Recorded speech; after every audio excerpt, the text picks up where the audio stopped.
आज की कहानी है कायर। युवक का नाम केशव था, युवती का प्रेमा। दोनों एक ही कॉलेज के और एक ही क्लास के विद्यार्थी थे। केशव नए विचारों का युवक था, जात पात के बंधनों का विरोधी।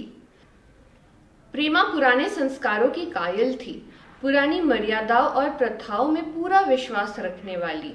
लेकिन फिर भी दोनों में गाढ़ा प्रेम हो गया था और यह बात सारे कॉलेज में मशहूर थी। केशव ब्राह्मण होकर भी वैश्य कन्या प्रेमा से विवाह करके अपना जीवन सार्थक करना चाहता था। उसे अपने माता पिता की परवाह न थी। कुल मर्यादा का विचार भी उसे स्वांग सा लगता था।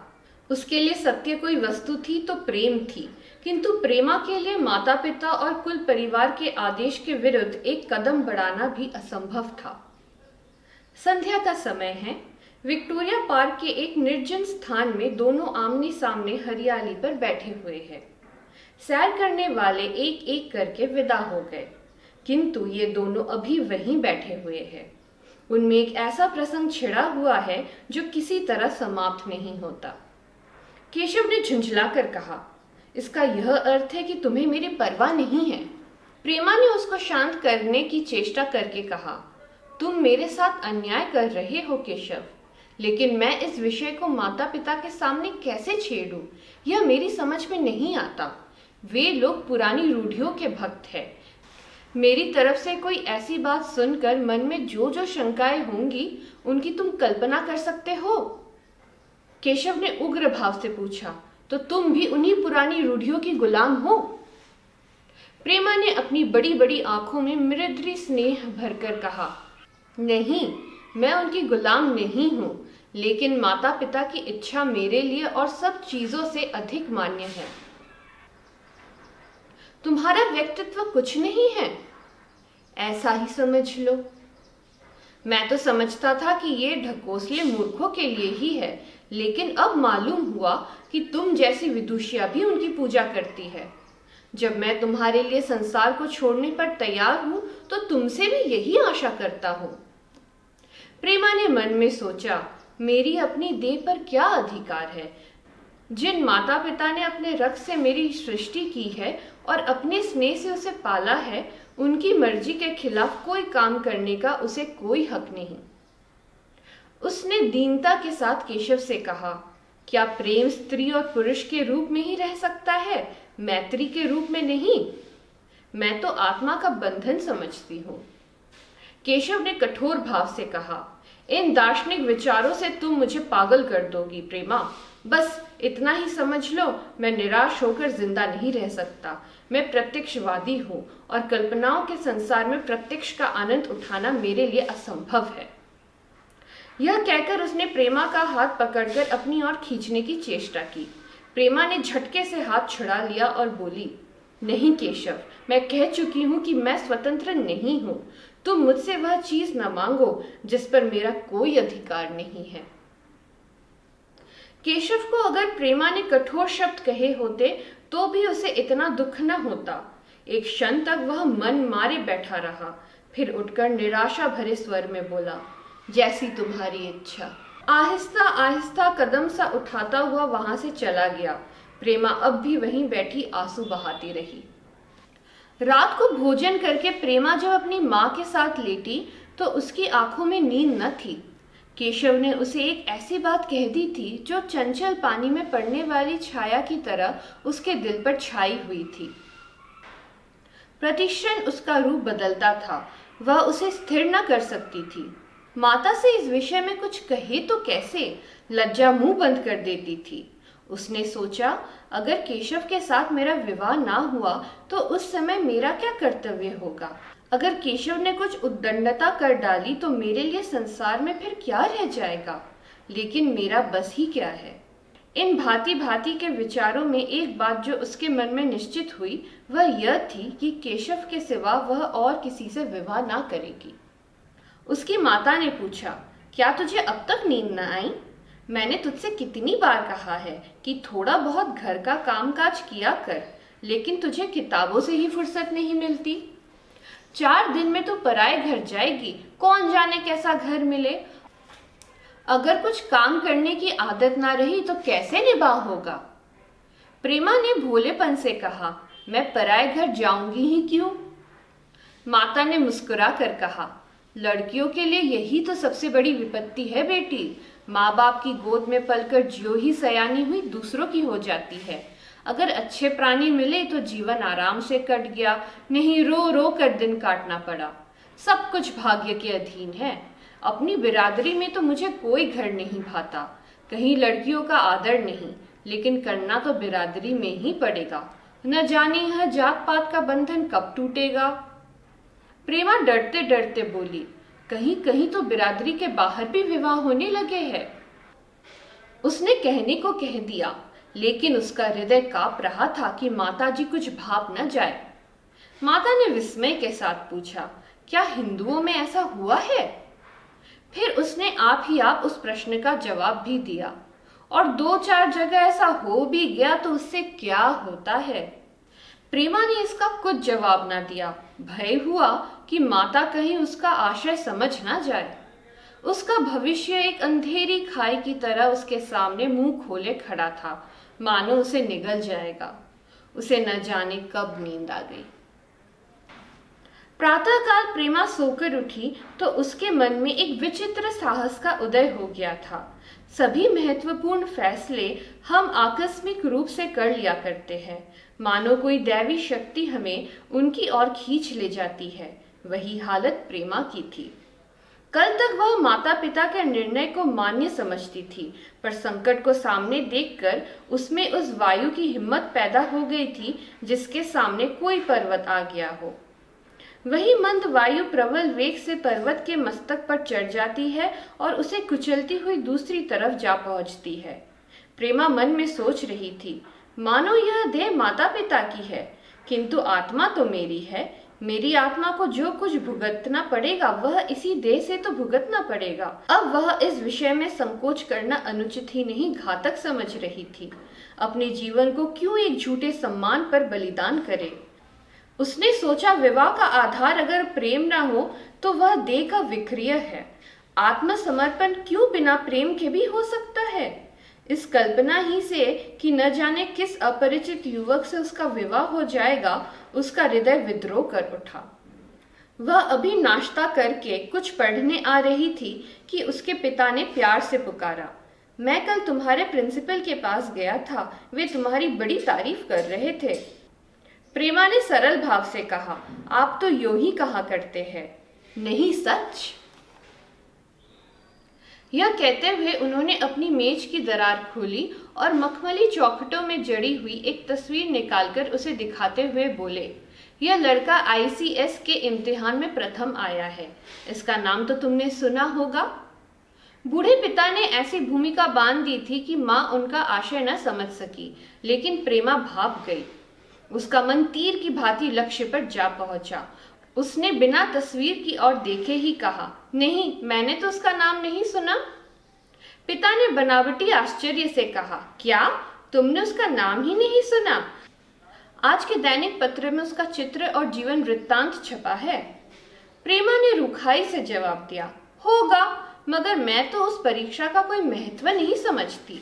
मैं तो समझती हूँ जो लोग इस परीक्षा में बैठते हैं वे पल्ले सिर के स्वार्थी होते हैं। आखिर उनका उद्देश्य इसके सिवा और क्या होता है कि अपने गरीब, निर्धन, दलित भाइयों पर शासन करे और खूब धन संचय करे। यह तो जीवन का कोई ऊंचा उद्देश्य नहीं है। इस आपत्ति में जलन थी, अन्याय था, निर्दयता थी। पिताजी ने समझा था प्रेमा यह बखान सुनकर लट्टू हो जाएगी। यह जवाब तीखे स्वर में बोले, तू तो ऐसी बातें कर रही है जैसे तेरे लिए धन और अधिकार का कोई मूल्य ही नहीं। प्रेमा ने ढिठाई से कहा, हाँ, मैं तो इसका मूल्य नहीं समझती। मैं तो आदमी में त्याग देखती हूँ। मैं ऐसे युवक को जानती हूँ जिन्हें यह पद जबरदस्ती भी दिया जाए तो स्वीकार न करेंगे। पिता ने उपहास के ढंग से कहा, यह तो आज मैंने नई बात सुनी। मैं तो देखता हूँ कि छोटी छोटी नौकरियों के लिए लोग मारे मारे फिरते हैं। जरा उस लड़के की सूरत देखना चाहता हूँ जिसमें इतना त्याग हो। मैं तो उसकी पूजा करूंगा। शायद किसी दूसरे अवसर पर यह शब्द सुनकर प्रेमा लज्जा से सिर झुका लेती, पर इस समय उसकी दशा उस सिपाही की सी थी जिसके पीछे गहरी खाई हो। आगे बढ़ने के सिवा उसके लिए और कोई मार्ग न था। अपने आवेश को संयम से दबाती हुई, आंखों में विद्रोह भरे, वह अपने कमरे में गई और केशव के कई चित्रों में से वह चित्र चुनकर लाई जो उसकी निगाह में सबसे खराब था और पिता के सामने रख दिया। बूढ़े पिताजी ने चित्र को उपेक्षा के भाव से देखना चाहा, लेकिन पहली दृष्टि ही में उसने उन्हें आकर्षित कर लिया। ऊंचा कद था और दुर्बल होने पर भी उसका गठन स्वास्थ्य और संयम का परिचय दे रहा था। मुख पर प्रतिभा का तेज न था, पर विचारशीलता का कुछ ऐसा प्रतिबिंब था जो उसके मन में विश्वास पैदा करता था। उन्होंने उस चित्र की ओर देखते हुए पूछा, यह किसका चित्र है? प्रेमा ने संकोच से सिर झुकाकर कहा, यह मेरे ही क्लास में पढ़ते हैं। अपनी ही बिरादरी का है? प्रेमा की मुख मुद्रा धूमिल हो गई। इसी प्रश्न के उत्तर पर उसकी किस्मत का फैसला हो जाएगा। उसके मन में पछतावा हुआ कि व्यर्थ मैं इस चित्र को यहाँ लाई। उसमें एक क्षण के लिए जो दृढ़ता आई थी, वह इस पैने प्रश्न के सामने कातर हो उठी। दबी हुई आवाज में बोली, जी नहीं, वह ब्राह्मण है। और यह कहने के साथ ही शुद्ध होकर कमरे से निकल गई, मानो यहाँ की वायु में उसका गला घुटा जा रहा हो, और दीवार की आड़ में होकर रोने लगी। लाला जी को तो पहले ऐसा क्रोध आया कि प्रेमा को बुलाकर साफ साफ कह दे कि यह असंभव है। वे उसी गुस्से में दरवाजे तक आए, लेकिन प्रेमा को रोते देखकर नम्र हो गए। इस युवक के प्रति प्रेमा के मन में क्या भाव थे, यह उनसे छिपा ना रहा। वे स्त्री शिक्षा के पूरे समर्थक थे, लेकिन इसके साथ ही कुल मर्यादा की रक्षा भी करना चाहते थे। अपनी ही जाति के सुयोग्य वर्ग के लिए अपना सर्वस्व अर्पण कर सकते थे, लेकिन उस क्षेत्र के बाहर कुलीन से कुलीन और योग्य से योग्य वर्ग की कल्पना भी उनके लिए असह्य थी। इससे बड़ा अपमान वे सोच ही ना सकते थे। उन्होंने कठोर स्वर में कहा, आज से कॉलेज जाना बंद कर दो। अगर शिक्षा कुल मर्यादा को डुबोना ही सिखाती है तो कुशिक्षा है। प्रेमा ने कातर कंठ से कहा, परीक्षा तो समीप आ गई है। लाला जी ने दृढ़ता से कहा, आने दो, और फिर अपने कमरे में जाकर विचारों में डूब गए। 6 महीने गुजर गए। लाला जी ने घर में आकर पत्नी को एकांत में बुलाया और बोले, जहां तक मुझे मालूम हुआ है, केशव बहुत ही सुशील और प्रतिभाशाली युवक है। मैं तो समझता हूँ प्रेमा इस शोक में घुल घुल कर प्राण दे देगी। तुमने भी समझाया, मैंने भी समझाया, दूसरों ने भी समझाया, पर उस पर कोई असर ही नहीं होता। ऐसी दशा में हमारे लिए और क्या उपाय है? उनकी पत्नी ने चिंतित भाव से कहा, कर तो दोगे, लेकिन रहोगे कहाँ? न जाने कहाँ से यह कुलच्छनी मेरी कोख में आई। लाला जी ने भवे सिकोड़कर तिरस्कार के साथ कहा, यह तो 1000 दफा सुन चुका, लेकिन कुल मर्यादा के नाम को कहाँ तक रोए? चिड़िया का पर खोलकर यह आशा करना कि वह तुम्हारे आंगन में ही फुदकती रहेगी भ्रम है।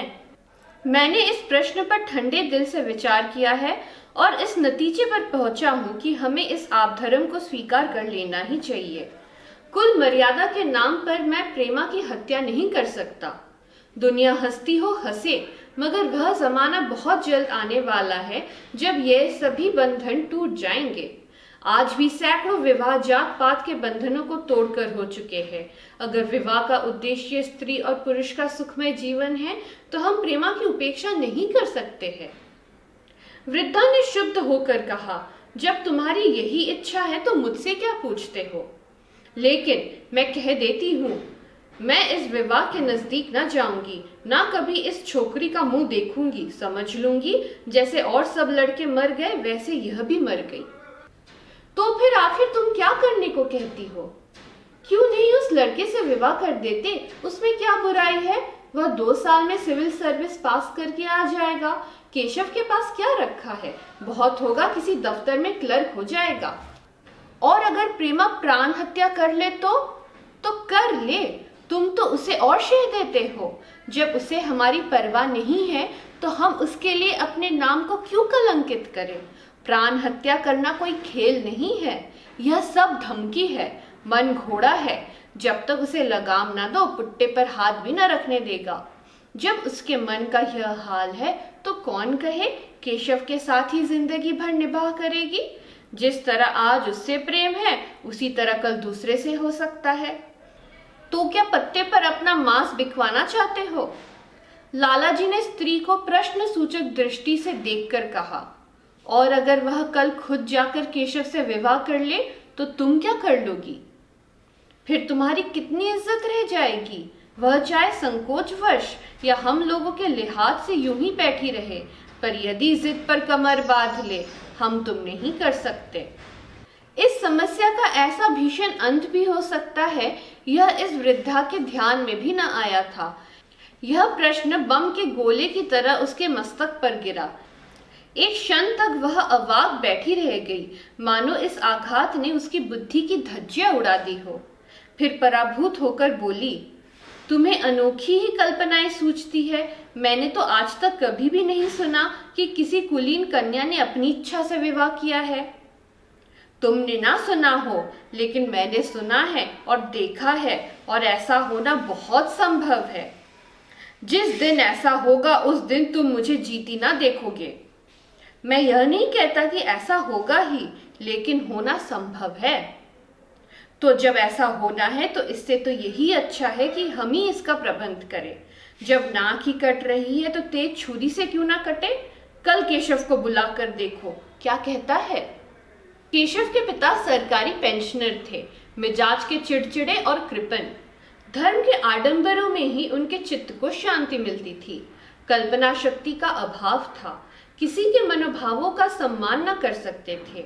वे अब भी उस संसार में रहते थे जिसमें उन्होंने अपने बचपन और जवानी के दिन काटे थे।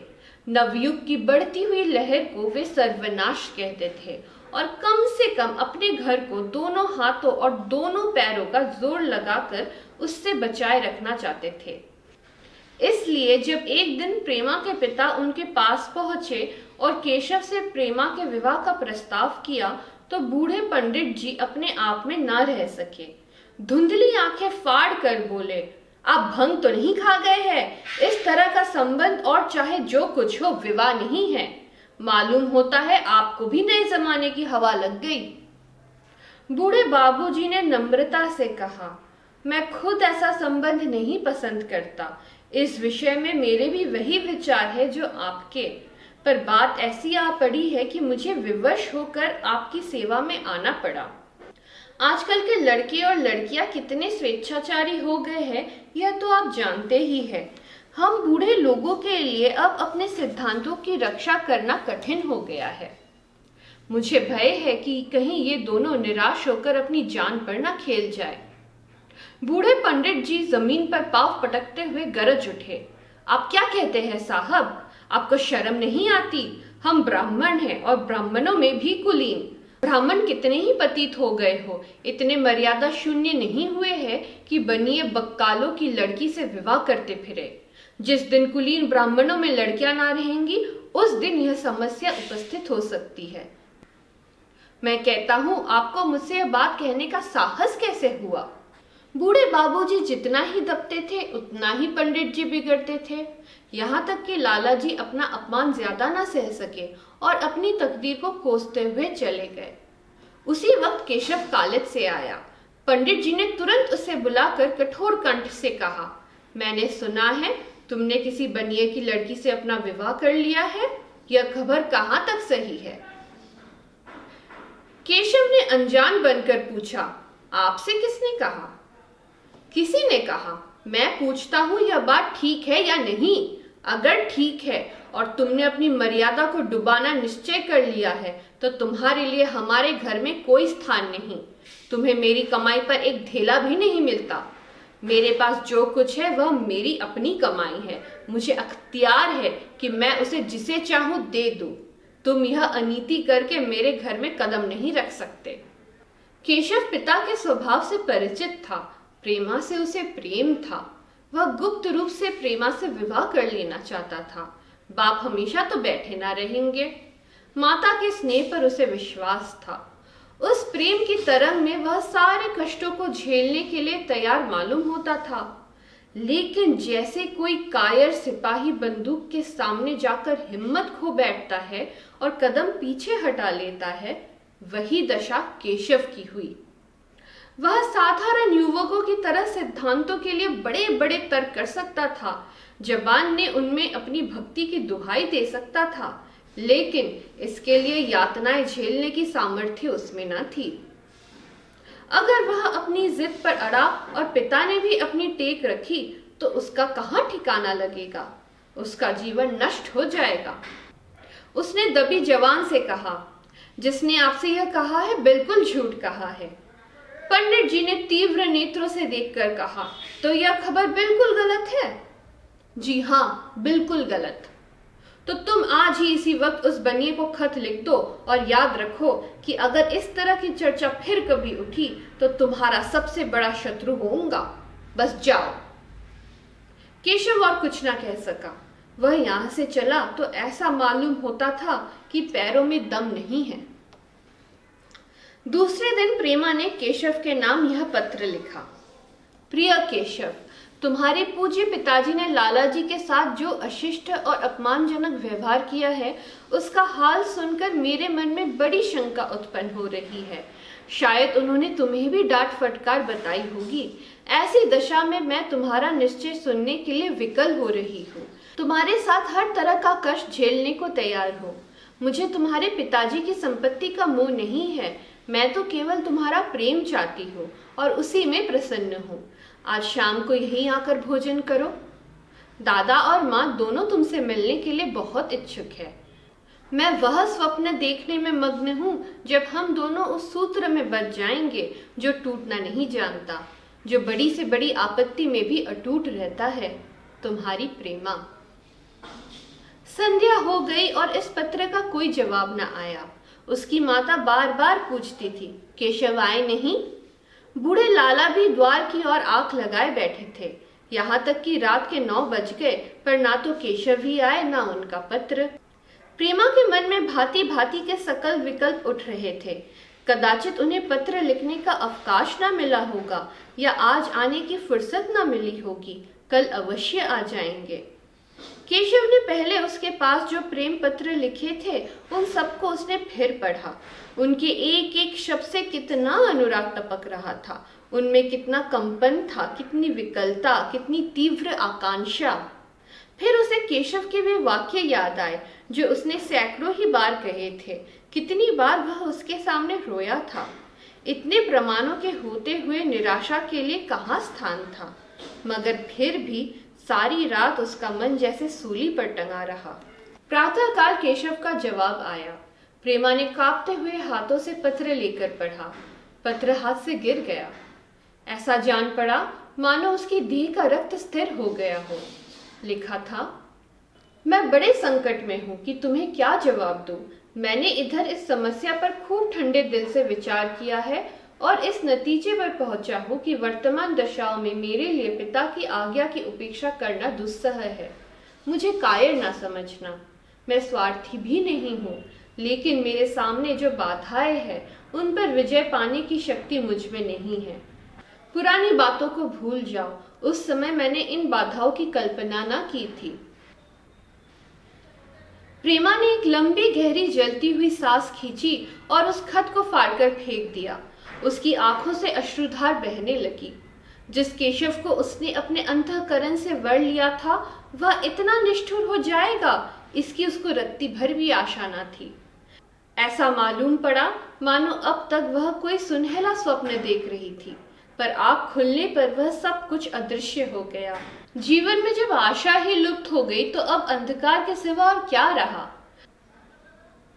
अपने हृदय की सारी संपत्ति लगाकर उसने एक नाव लदवाई थी, वह नाव जलमग्न हो गई।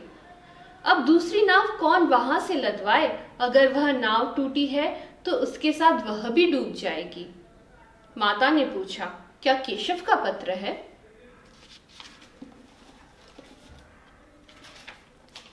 प्रेमा ने भूमि की ओर ताकते हुए कहा, हाँ, उनकी तबीयत अच्छी नहीं है।